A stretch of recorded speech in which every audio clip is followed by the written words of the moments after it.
Hello everyone, চলে এলাম আবারও একটা মিনি ব্লগ নিয়ে। তো আমরা 3 বান্ধবী মিলে গেছিলাম আর এক বান্ধবীর জন্মদিন সেলিব্রেট করব বলে। তো আমরা কেক ঠেক নিয়ে চলে গেছিলাম ওর বাড়ির উদ্দেশ্যে। আর এই যে আমরা ওর বাড়িতে পৌঁছে গেছি, আর ওর বাড়ির পোষ্য এটা।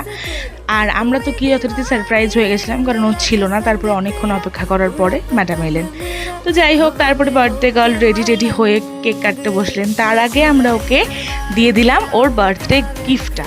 আর ওর গিফটটা ভীষণ ভালো লেগেছে, সেটা তোমরা ওর রিয়াকশান দেখলেই বুঝতে পারবে। তো যাই হোক, আমাদেরও ভীষণ ভালো লাগলো, যেহেতু ওরও খুব ভালো লেগেছে। তারপরে কেক কাটিং শুরু হলো। Happy birthday to you, happy birthday dear Banita, happy birthday to you. আর এই যে কেক ঠেক কাটার পরে ও সকলকে খাইয়ে দিল, কাকিমাকে, আমাকে, ইপসিতাকে, আর আমরা ওকে কেক খাইয়ে দিলাম। তো তারপরে তো বেশ কয়েকটা ফটো সেশন হচ্ছিল, আমাদের গ্রুপ ফটো। আর এখানে ইপসিতা কেক পিস করতে বসে গেছে। ও প্রতিবার সবার জন্মদিনে যেটা করে আর কি, ভীষণ ভালো কাজ করে। আর এখানে তো আমাদের আড্ডা চলছিলই। তারপরে ওর কাছ থেকে আমরা একটু রিভিউ শুনছিলাম।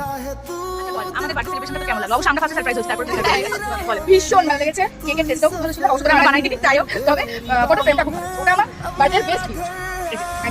আমরা সারা জীবন তোর সাথে বন্ধু হয়ে থাকবো। একদম। তো দেখলেই তোমরা শুনে নিলে। তো যাই হোক, তারপর অনেকটা রাত হয়ে যাওয়ায় আমরা সকলকে টাটা বাই বাই করে বেরিয়ে পড়েছিলাম বাড়ির উদ্দেশ্যে। কেমন লাগলো ব্লগটা জানিও।